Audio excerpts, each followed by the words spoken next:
Bonjour les amis, il y a quelques jours, j'ai été interviewé par Najwa Morou du groupe Facebook Entrepreneuriat, Lifestyles et Habitudes Gagnantes.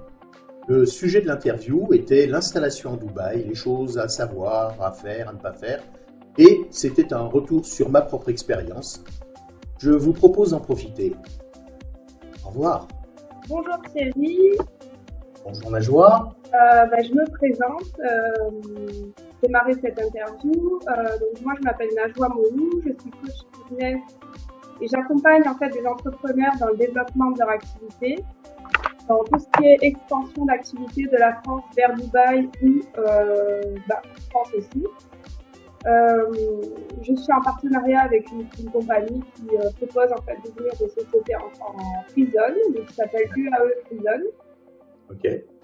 Ce qui m'a amené aujourd'hui à créer en fait cette interview, c'est parce que je me suis rendu compte que il y a beaucoup de personnes qui souhaitent entreprendre ou qui entreprennent déjà aux Émirats, et en fait il y a un gros manque d'informations, il y a beaucoup d'incompréhension. Donc moi c'est vraiment l'objet en fait de cette interview. D'accord. J'ai d'ailleurs créé un groupe Facebook qui s'appelle Entrepreneuriat, Lifestyle et Habitudes Gagnantes pour y amener en fait le maximum de valeur en partant d'expérience, en partant de retours de personnes qui ont déjà dépassé en fait les étapes de l'expatriation et de tout ce qui est au niveau business. Ok. Donc voilà, j'ai souhaité t'inviter et te poser quelques questions pour les aider en fait à y voir plus clair et à avoir des éléments concrets et réels basés sur des personnes qui ont déjà en fait l'expérience de l'expatriation et du business et du réseautage aussi. Ok. Je te laisse te présenter.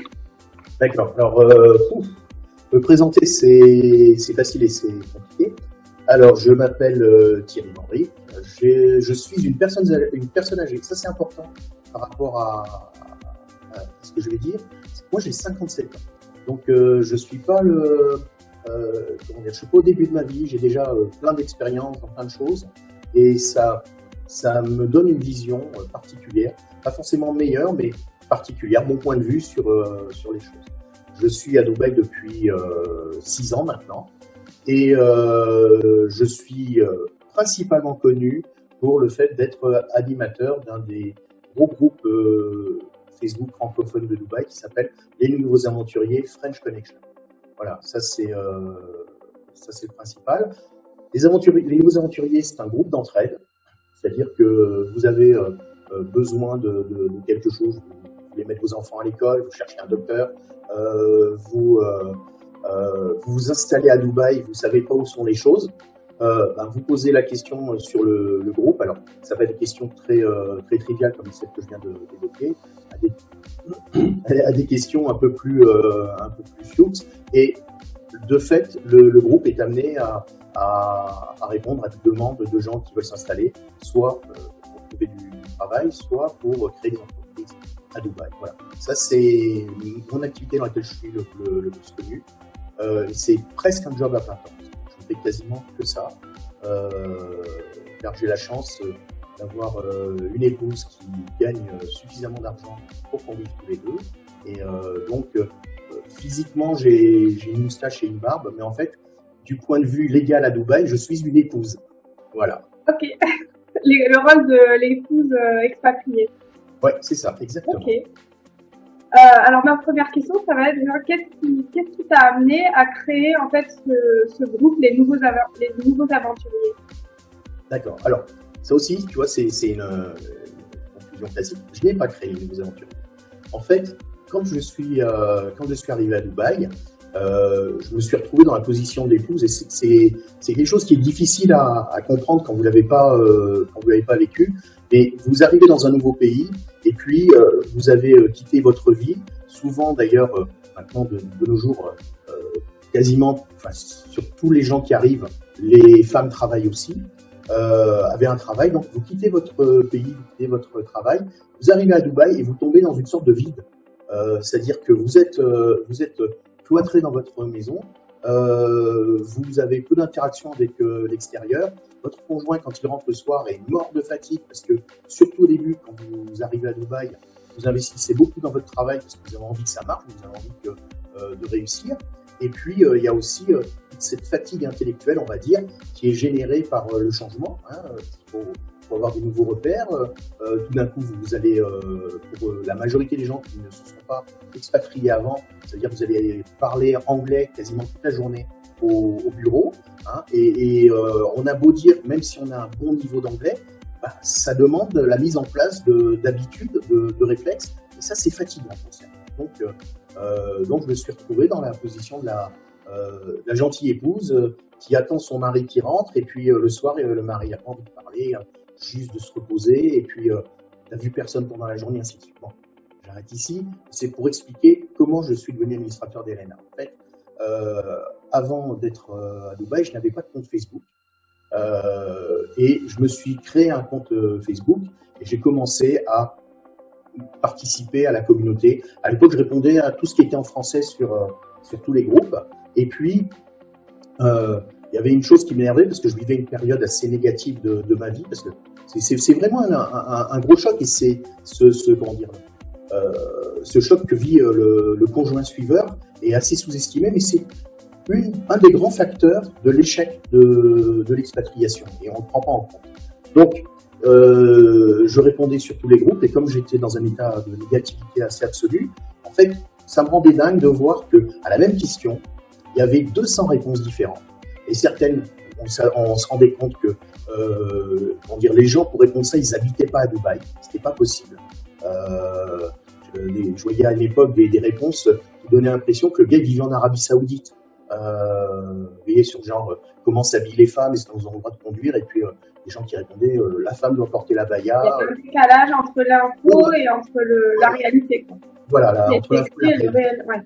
Et comme je suis assez, comme je suis une personne, je me définis comme un rationaliste, j'ai retourné tous les groupes Facebook, j'ai cherché les réponses, j'ai été sur Internet, j'ai exploré les sites officiels et ainsi de suite. J'ai constitué un corpus de réponses et j'ai commencé à répondre. Et puis à un moment donné, j'étais, on va dire, l'employé du mois sur les nouveaux aventuriers.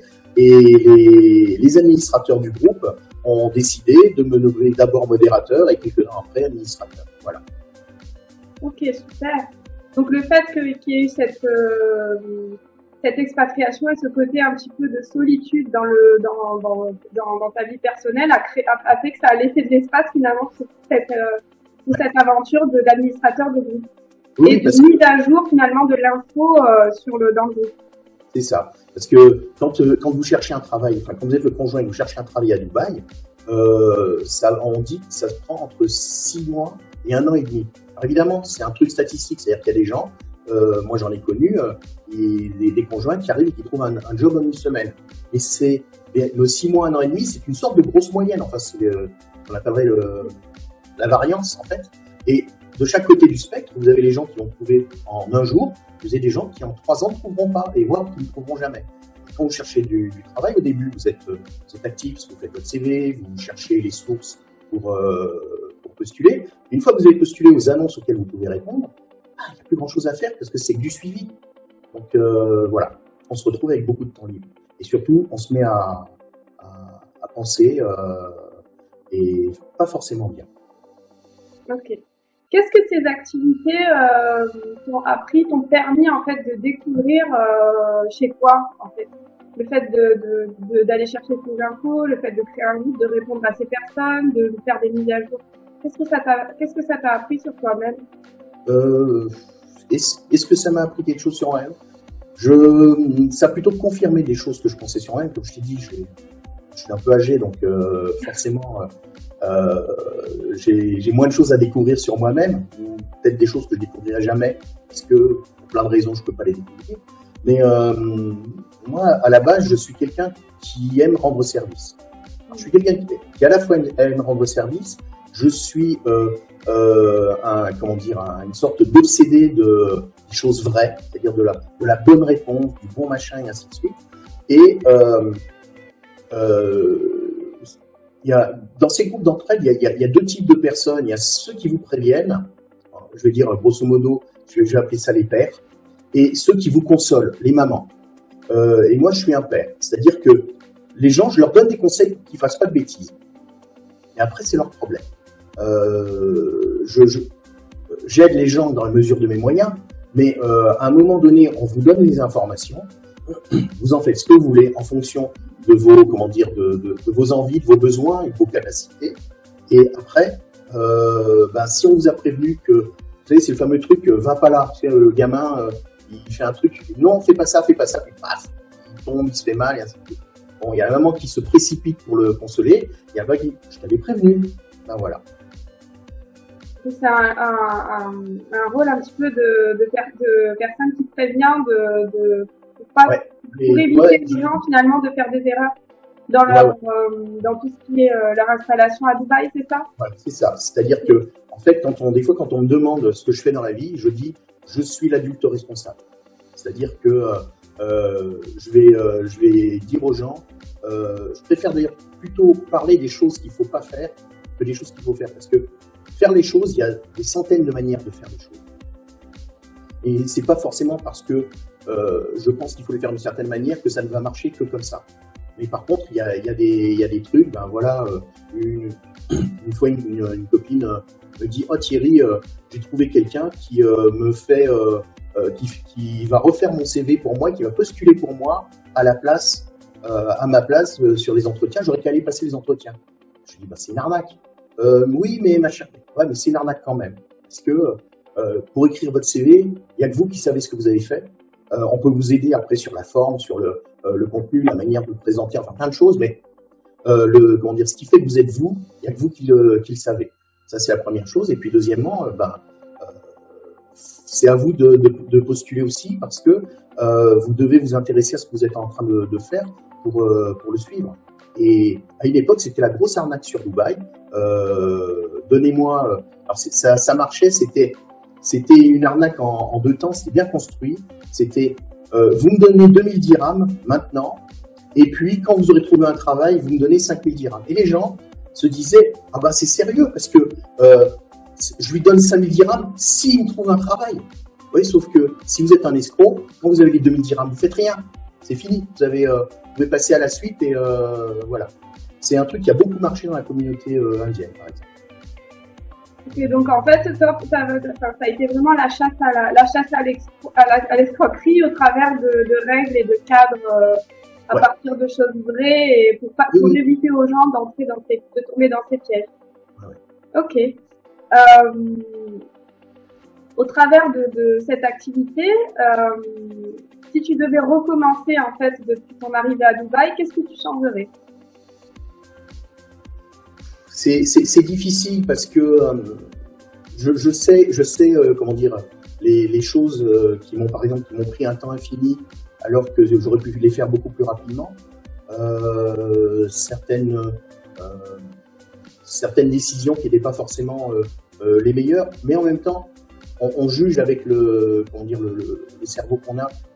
S'il y a une chose que je changerais quand même, c'est que quand je suis arrivé, quand même, faut que c'est ton interview aussi, donc faut que je réponde à tes questions. Il y a une chose que je changerais, c'est que je ne me convaincrais pas que je suis en train de chercher du travail.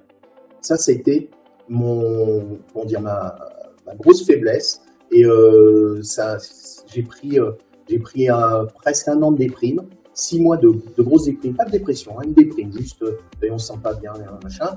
Et j'ai mis beaucoup de temps à abandonner l'idée de chercher un travail. Alors ça peut sembler étrange, mais je cherchais mal du travail. J'avais pas les bonnes méthodes, parce que maintenant je sais. Après j'ai rencontré un coach et on a monté une chaîne YouTube qui s'appelle Carrière Express, où justement on parle de tout ça. Donc, et j'ai vu que en fait je faisais tout ce qu'il fallait faire pour que ça marche pas. Bien sûr, en croyant que ça allait marcher. Ça, c'est la première chose. Et puis, deuxièmement, vous savez, il y a cette comment ça s'appelle, ce sorte de mot d'ordre qui est profites-en pour t'explorer, hein, pour te redécouvrir, hein, fais les choses qui te plaisent. Et c'est vrai, c'est faux. Faut pas faire. Enfin, moi, je crois, ça n'engage que moi, mais faut pas faire les choses qui vous plaisent, faut faire les choses dans lesquelles vous êtes bon et dans lesquelles vous obtenez de la reconnaissance. Parce que on a tous besoin d'avoir un sens de l'utilité à notre vie. Vous savez, c'est cette fameuse quête de sens qui fait qu'en ce moment, vous avez des jeunes gens qui sont surdiplômés, qui bossent 6 mois, 1 an, 2 ans dans des grands cabinets d'audit, des trucs comme ça. Puis les mecs, ils plaquent tout, ils vont ouvrir une fromagerie. Hein, et pourquoi? Parce que en fait, c'est la quête de sens à la vie. Et ce sens, c'est l'utilité. C'est le fait de pouvoir se coucher le soir en se disant, en ayant une satisfaction. Une des plus grandes satisfactions, c'est, enfin, pour un être humain normal, hein, parce que je ne parle pas des psychopathes, mais c'est de se dire que grâce à moi, le monde est un peu meilleur. C'est pas forcément un grand comme on dit dans les jeux, great achievement, mais c'est quelque chose. Voilà. Moi, j'essaye que, grosso modo, il n'y ait pas d'autres personnes qui vivent ce que j'ai vécu. Parce que moi, j'ai eu de la chance. J'avais une femme, une épouse compréhensive. Et puis, c'est un truc, ça, c'est une chose aussi un conseil que je donnerais aux gens qui veulent s'installer à Dubaï en couple. Ne venez pas, après chacun gère les choses comme il veut, d'accord, mais si pour pouvoir vivre à Dubaï, vous avez besoin absolument de 2 salaires, ne venez pas. Parce que, comme je dis, entre 6 mois et 1 an et demi, et moi j'ai vu plein de couples exploser en vol à Dubaï à cause des problèmes d'argent. Parce que la cause principale, il y a peut-être d'autres causes, mais le déclencheur, c'est l'argent. C'est-à-dire que il y en a un qui trouve un travail, celui qui n'a pas de travail se sent mal, et puis ça crée un malaise dans le couple, surtout que par exemple un truc complètement idiot. J'en parle souvent avec mes copines parce que c'est un truc que vivent plus les femmes que les hommes, puisque c'est les femmes majoritairement qui suivent les hommes. À Dubaï, vous ouvrez un compte en banque et dès qu'il y a un mouvement sur votre compte, la banque vous envoie un SMS. C'est pas comme en France où c'est un service facultatif. Et il y a votre mari qui rentre le soir à la maison qui dit alors c'était bien tel endroit aujourd'hui. Et là, au bout d'un moment, vous avez l'impression qu'il vous espionne, qu'il est en train d'essayer, qu'il est en train d'essayer de vous manipuler, ça va pas. Et si vous avez, et si vous vivez déjà mal la situation, ça va faire empirer les choses. Ok. Voilà. Qu'est-ce que tu donnerais comme conseil en fait pour un couple justement où il y a quand même une expatriation, il y a quand même cette question d'argent en fait pour s'adapter finalement au système financier des Émirats Arabes Unis? Quel conseil tu pourrais leur donner à ces personnes-là? D'évaluer correctement leurs priorités et puis surtout au début, pendant 1 an ou 2, en fait, d'avoir les yeux rivés sur les finances. Parce que Dubaï, c'est un endroit qui est très tentant. On a une qualité de vie extraordinaire, il faut dire, c'est pour ça que les gens veulent venir. Alors, c'est pas ce que croient les gens, et ça, c'est quelque chose que j'ai déjà vécu, parce que déjà, quand j'étais en France, je vivais dans une zone touristique. Et le touriste qui vient en zone touristique croit que, d'abord, on est en vacances toute l'année, alors que non, on travaille, on a des trucs à faire, et puis 2, le touriste trouve que les gens sont impatients parce que mais vous vivez du tourisme, hein, donc soyez un peu plus. Et en fait, non. La majorité des gens que je côtoie à Dubaï ne vivent pas du tourisme. C'est des gens qui ont des entreprises, qui bossent dans le marketing digital, des choses comme ça. Donc ça, c'est le premier point. Je veux dire, quand vous rencontrez un Français, enfin un francophone, parce que moi, je me définis comme francophone. Je ne suis pas un Français. Le groupe s'appelle French Connection, mais c'est pas la connexion des Français, c'est la connexion des francophones. Et donc, et Dubaï, c'est très tentant. C'est à Dubaï, on sait vous donner envie de faire des choses ou de ne pas faire. Un exemple idiot, quand je vivais dans mon petit village, dans le sud de la France, il n'y avait pas de livraison de repas. n'y avait pas de Deliveroo, c'était loin de tout. Si je voulais un truc, il fallait que je prenne ma voiture, que je fasse 8-10 km pour aller chez McDo, que je pouvais commander une pizzeria, mais il fallait que je sorte, il fallait que je le fasse moi-même. À Dubaï, sur mon téléphone, j'ai 5 ou 6 applications de livraison de repas à domicile. Et c'est les petites, comment dire, c'est les petits ruisseaux qui font les grandes rivières. C'est-à-dire que vous vous en rendez pas compte, mais un repas, 2 repas. Et à la fin du mois, si vous faisiez vos comptes, parce que personne n'aime faire les comptes, faut pas se leurrer. Bah, si vous faites vos comptes, vous vous rendez compte que vous avez un budget alimentaire qui est énorme. Vous n'avez pas cuisiné. En fait, vous auriez presque pu sortir.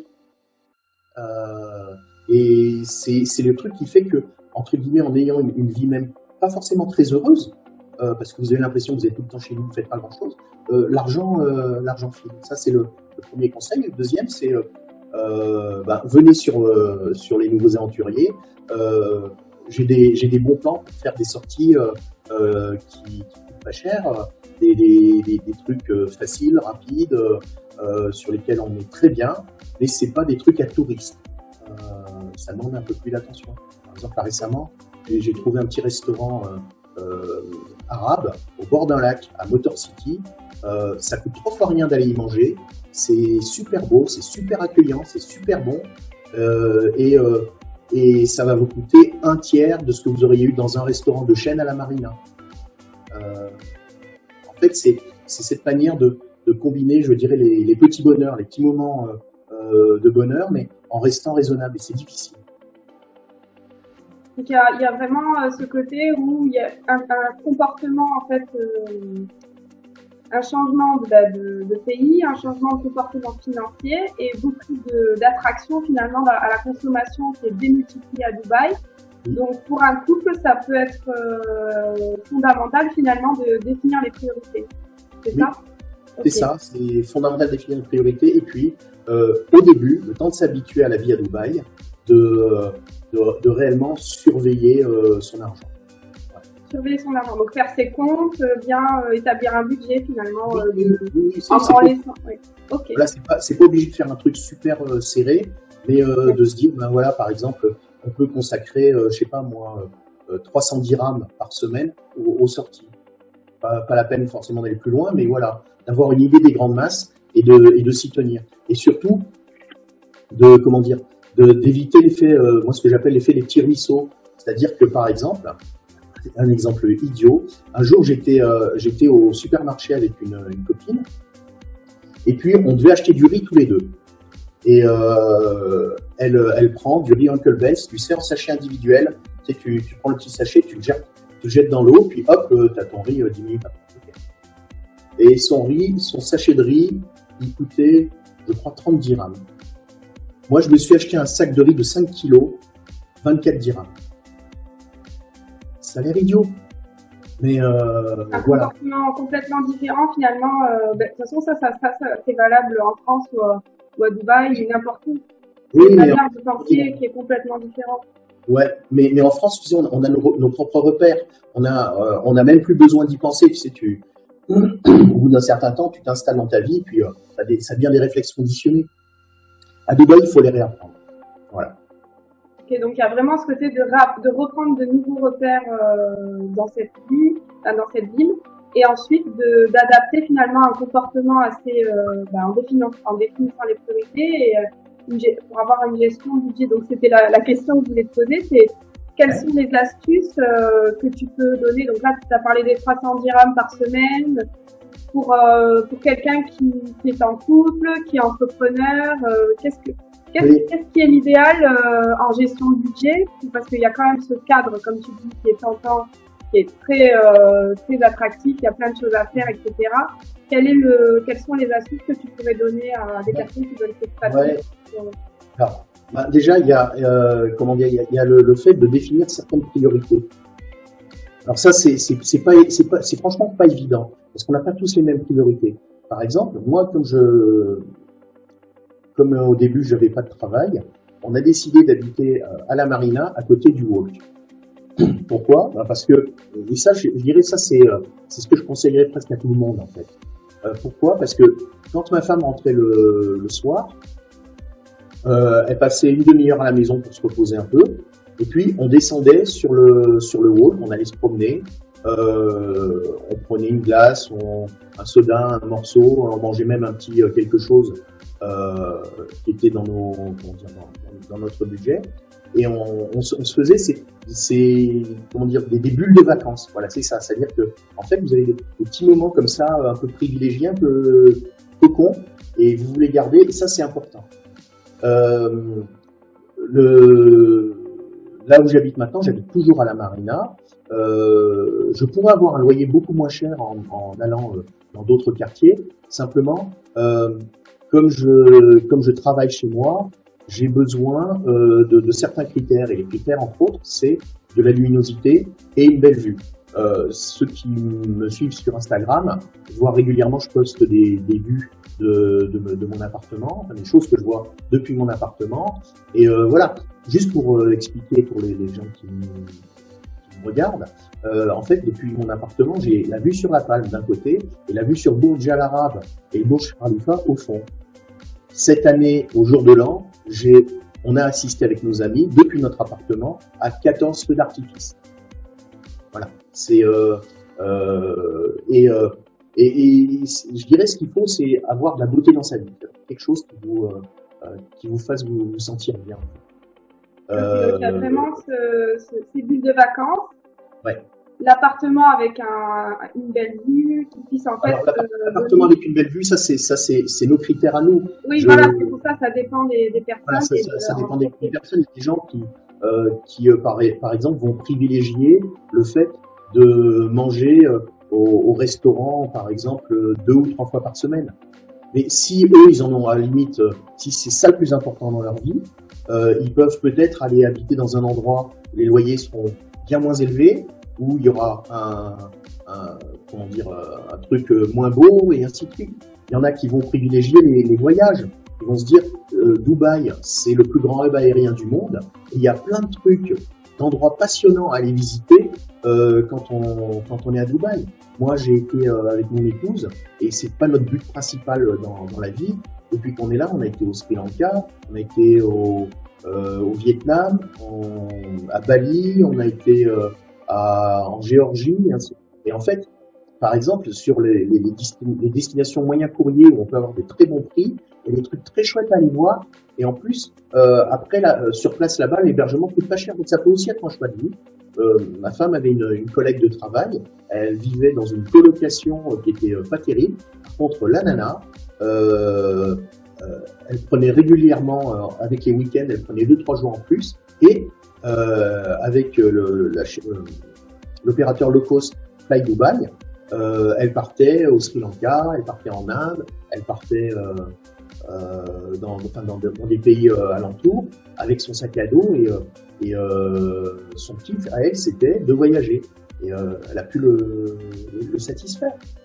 Voilà, en fait, c'est pourquoi on fait des efforts.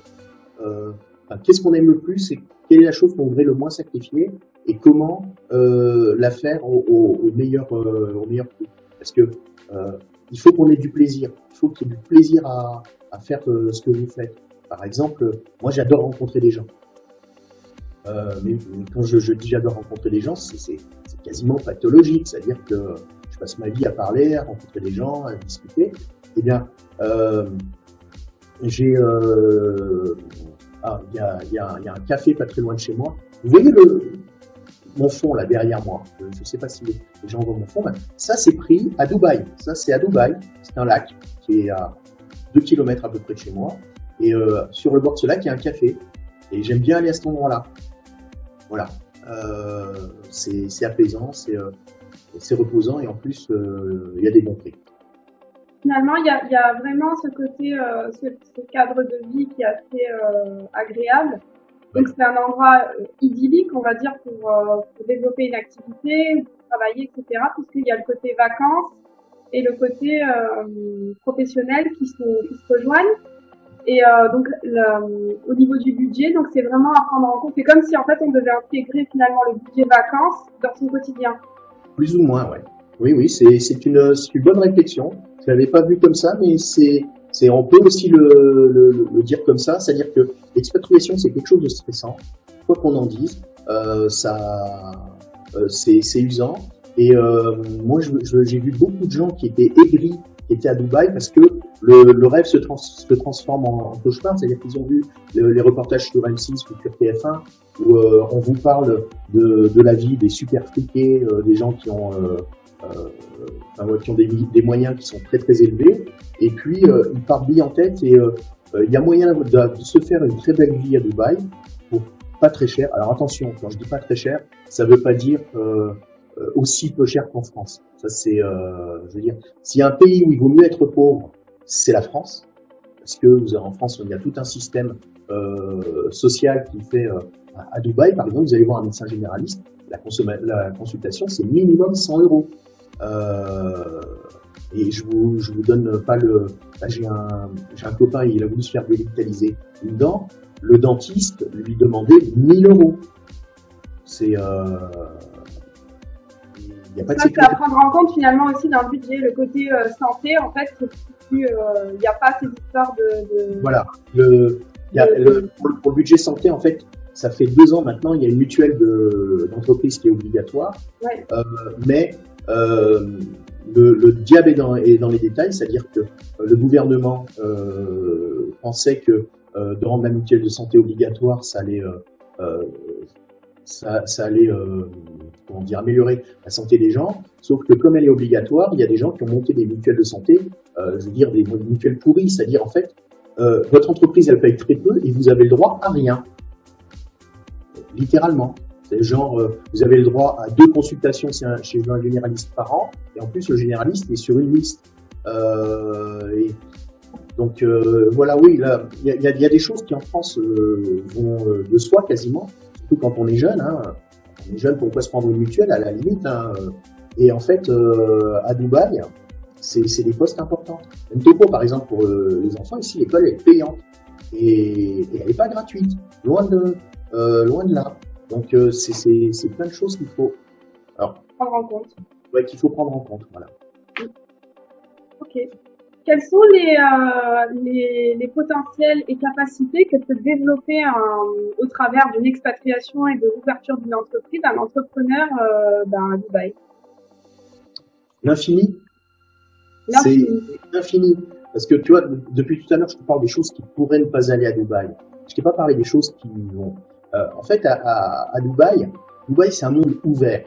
Parce que la grosse moyenne des gens reste 2 ans, 2 ans et demi, 3 ans maximum. À Dubaï, quand tu es resté plus de 2 ans et demi, en fait, tu commences à rentrer dans le monde des expats de longue date. Et ça a une conséquence. C'est qu'en fait, le monde n'est pas figé. Parce que comme tout le monde part et vient, il n'y a pas des gens qui ont acquis une place et puis après ils vont bloquer. Parce que ces gens risquent de partir aussi. Et le monde est beaucoup plus ouvert aussi parce qu'on est tous des expats. À Dubaï, il y a moins de 5% de la population qui est émirienne. C'est un truc dément quand même. Hein, quand on y réfléchit, c'est un pays d'étrangers. Et voilà, le cauchemar intégral du Front National. Ça, c'est une autre histoire. Mais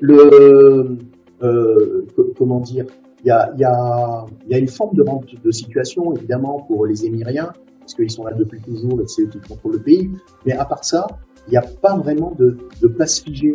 Moi, quand j'étais en France, j'habitais dans un petit village, dans un endroit qui est très pauvre, et il n'y avait pas beaucoup d'opportunités.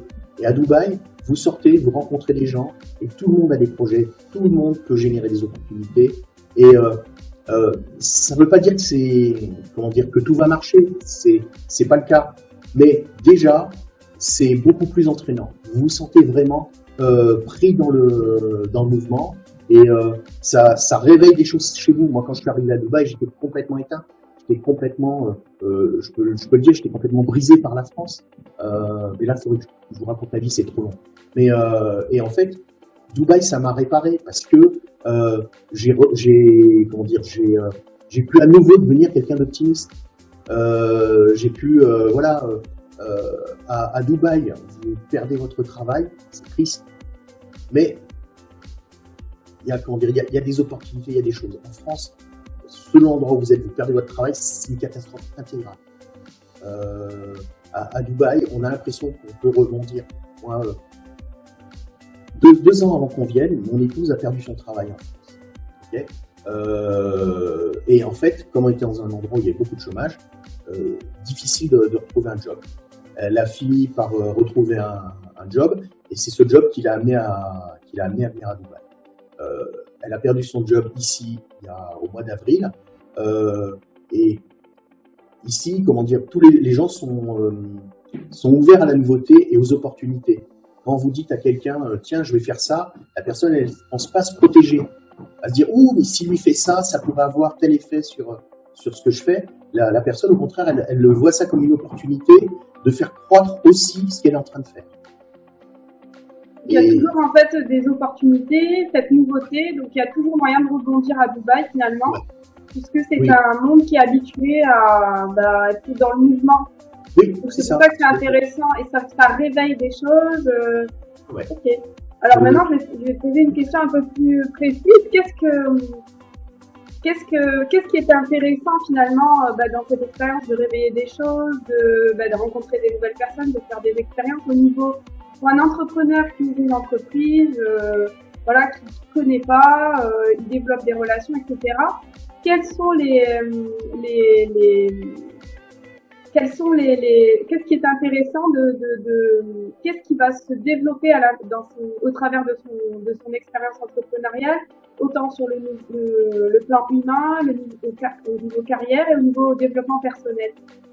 C'est un petit peu ce que je disais tout à l'heure, c'est-à-dire c'est cette forme d'optimisme et cette forme du fait que moi j'ai monté plusieurs entreprises en France qui ont toutes pas marché, et quand vous dites en France que vous voulez monter une boîte, les gens commencent à vous dire ça va pas marcher. La première truc, c'est on vous explique pourquoi ça va pas marcher. Et vous n'avez même pas développé votre concept. Je veux créer un réseau social, il y a déjà Facebook. Je veux ouvrir un garagiste, il y a un garagiste à cet endroit-là. Je veux monter une boulangerie, et de toute façon, il est mauvais ici. Il y a toujours quelque chose qui va pas. À Dubaï, donc vous avez un projet, vous en parlez autour de vous, les gens, déjà, ils sont réceptifs. C'est-à-dire, ah ouais, c'est une bonne idée. Ah ouais, il y a pas de mauvais projets à Dubaï. Il y a que des projets mal préparés. En fait, moi, ce que je vois comme problème désolé, je sais pas si tu entends le bruit. Il y a des gens qui tapent sur la façade à côté. Donc, ça va. Ouais, on peut entendre. Donc, il y a pas de mauvais projets, il y a que des mauvaises préparations. Moi, je vois arriver des gens ici, où je les vois sur le groupe, et comment dire, on sait qu'ils sont pas préparés. Il y a un truc, par exemple, c'est que, grosso modo, pour monter une entreprise en France ou à Dubaï, ça coûte globalement le même prix. Mais la répartition des dépenses n'est absolument pas la même. En France, contrairement à ce qu'on nous fait croire, ce qu'on nous dit, je veux dire, votre entreprise, elle va vous coûter de l'argent au fur et à mesure que vous êtes en train de travailler. À Dubaï, vous avez un énorme investissement à faire au départ. Ouais, et après, on vous fout quasiment une paix royale. Mais il va falloir que vous sortiez plus. À Dubaï, il faut bien penser une chose, c'est que si vous venez vivre à Dubaï, c'est pas comme si vous êtes en France. Si vous êtes en France, vous montez une entreprise, déjà vous pouvez commencer en auto-entrepreneur. C'est un coût quasiment zéro. Vous pouvez aller dormir chez papa-maman pour réduire vos frais et tout mettre ce qui vous reste comme argent dans l'entreprise. À Dubaï, vous n'avez pas papa-maman. Il va falloir que vous pensiez avoir un budget pour vous loger, pour vous nourrir, ça c'est obligatoire. Et puis, il y a un autre piège sur l'entrepreneuriat à Dubaï, c'est ce que j'appellerais les frais cachés. C'est-à-dire que quand vous créez une entreprise, souvent, je dis pas tous, mais souvent, vous pouvez tomber sur des gens qui sont en fait des vendeurs de licences. C'est-à-dire qu'ils vous vendent une licence d'entreprise et ils vous ne parlent pas de tous les autres frais qu'il va y avoir et auxquels vous ne pourrez pas échapper. La visite médicale pour l'Emirates ID, le prix du visa, parce que certains vous vendent des licences, mais hors prix de visa, et le visa, il faudra que vous le payiez, et sur certaines free zones, le visa est plus cher que dans d'autres endroits, c'est-à-dire que vous dites, ah bah tiens, j'ai gagné parce que je vais aller dans la free zone de machin, et puis une fois que vous êtes à la free zone de machin, vous vous rendez compte que le visa, il est 40% plus cher qu'à Dubaï, par exemple, où la licence est plus... Donc, il y a ça, il y a les frais d'établissement, il y a business card, il y a le flex desk, et c'est ça qui pose un problème. Après, il y a un autre problème aussi, c'est que Dubaï a été accusé d'être un lieu de blanchiment ou d'argent gris. Les banques à Dubaï sont devenues très précautionneuses pour ouvrir des comptes professionnels. Et il y a des gens qui ont réussi à monter leur entreprise et qui n'arrivent pas à avoir de compte en banque. Et c'est bien beau, ils ont monté l'entreprise en 2 jours, ouais. Et plus de 6 mois après, ils n'ont toujours pas de compte en banque. Moi, j'ai connu des gens qui s'y arrivent. Alors, je vous rassure, hein, ça n'arrive pas à tout le monde. C'est pas le cas le plus courant. Et moi, je suis administrateur d'un groupe Facebook et les gens viennent me consulter en dernier recours. Donc, moi, je les vois quasiment tous. Et c'est inquiétant. Et pour en venir donc à la question de début, venir s'installer à Dubaï, ça demande une vraie préparation. C'est pas un truc. Je regarde un reportage sur M6, j'y vais, c'est bon. La fameuse période où t'étais français, t'arrivais à Dubaï, tu trouvais un job de cadre dans la semaine, elle est finie. Parce que ça, c'est un truc qui se passait dans les années 90 et peut-être au début des années 2000. Et puis, j'utilise une métaphore paysanne, c'est la métaphore des coins à champignons. Vous savez, il y a des gens qui ramassent des champignons, ils vont dans les forêts et tout, et puis ils disent jamais aux autres où est-ce qu'ils trouvent leurs champignons. Pourquoi? Parce que le nombre de champignons, il est à peu près limité dans un endroit, et si tout le monde sait, il y a moins de champignons disponibles, c'est mathématique. Dubaï, c'est un petit peu la même chose. Dans les années 90, c'était un Eldorado. De nos jours, c'est toujours possible, mais ça demande plus de préparation. Voilà. Ok, super. Là, du coup, tu as répondu à la question que j'allais te poser, c'était vraiment quelles sont les étapes concrètes à prendre en compte dans son installation, c'est-à-dire définir les priorités, parce que bon, il y a des personnes qui étendent leur activité à Dubaï, qui gardent quand même une activité en France, il y en a qui revendent leur société et qui ouvrent une entreprise à Dubaï. Donc il y a vraiment, en fait, concrètement, il y a l'histoire d'ouvrir une structure, donc auprès d'une société qui s'occupe d'ouvrir les entreprises, d'avoir un compte en banque, etc. Mais qu'est-ce qu'on doit mettre en premier? Faut pas mettre la charrue avant les bœufs, d'après ton... D'après moi, faut déjà bien définir son projet. Je vais prendre plutôt l'exemple de la recherche d'emploi à Dubaï parce que c'est plus simple, ça parle plus aux gens. À Dubaï, vous êtes en concurrence avec le monde entier. Dubaï, c'est le centre du monde. Mais vous regardez sur une carte, vous verrez, Dubaï, c'est le centre du monde. C'est pas un hasard si c'est le plus gros hub aérien, c'est sa position qui fait ça. Et qui dit centre du monde dit tout le monde. C'est-à-dire que vous allez avoir des concurrents qui vont être indiens, qui vont être africains, qui vont être sur les 3 parties du grand continent, c'est-à-dire l'Europe, l'Asie et l'Afrique. Vous allez avoir des gens qui vont arriver de tout le monde, de partout, pardon. Et ces gens-là, ils sont en compétition avec vous. Et pour la recherche d'emploi, par exemple, quand vous êtes un Français, le truc le plus suicidaire, c'est de dire oh, mais moi je prendrais ce que je trouverais. C'est pas vrai. C'est parce que il y a en fonction des niveaux de vie des pays, les attentes sont pas les mêmes et des choses que les Indiens sont capables de supporter, de dormir à 10 dans un dortoir, de travailler 7 jours par semaine. Alors normalement vous avez un jour de congé hebdomadaire. Et dans certains lieux, en fait, les gens travaillent 7 jours par semaine et on leur paye le jour supplémentaire une deuxième fois. Donc pour eux, ça fait plus d'argent parce que c'est des gens qui viennent non pas pour s'installer, mais pour accumuler de l'argent, pour retourner dans leur pays. Après, entre guillemets, après avoir fait fortune. Donc il y a ça et il y a des jobs qui sont de fait interdit, enfin pas interdit, mais inaccessible pour des occidentaux. C'est-à-dire que si vous voulez aller faire pizzaiolo, la pizzeria du coin, celle qui est en bas de chez moi là, machin, vous pourrez pas. Le gars en face de vous, il voudra même pas recevoir votre candidature parce que vous êtes français. Ok. Voilà. Et pour la création d'entreprise, même topo, faut à la fois avoir un projet précis. Pas genre, ouais, je vais faire un truc, d'accord? Et puis après, il faut aussi rester flexible. Et ça, c'est très dur. Et ça, c'est un problème qu'ont tous les entrepreneurs du monde. C'est à quel moment je lâche un truc. Enfin, combien de temps je m'accroche à mon idée et quel est le bon moment de lâcher un truc pour passer à autre chose. Et quand je dis un truc pour passer à autre chose, c'est peut-être une modification d'activité. C'est-à-dire que au début, vous étiez venu, je sais pas, je vais prendre un exemple qui pourrait parler. Vous êtes venu et vous dites, ouais, je vais ouvrir un tacos français à Dubaï. Hey, super idée. Alors déjà, bon, fondamentalement, c'est une erreur.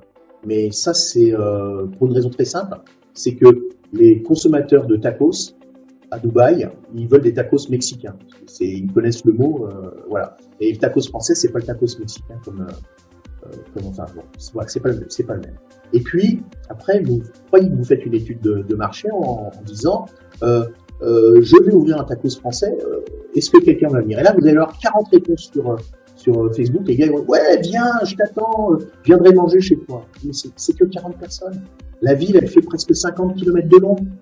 Je veux dire, est-ce que vous iriez, c'est un exemple que j'ai été récurrent, est-ce que vous iriez, si vous habitiez à Aix-en-Provence, est-ce que vous iriez tous les jours manger un tacos à Marseille? La réponse, c'est non.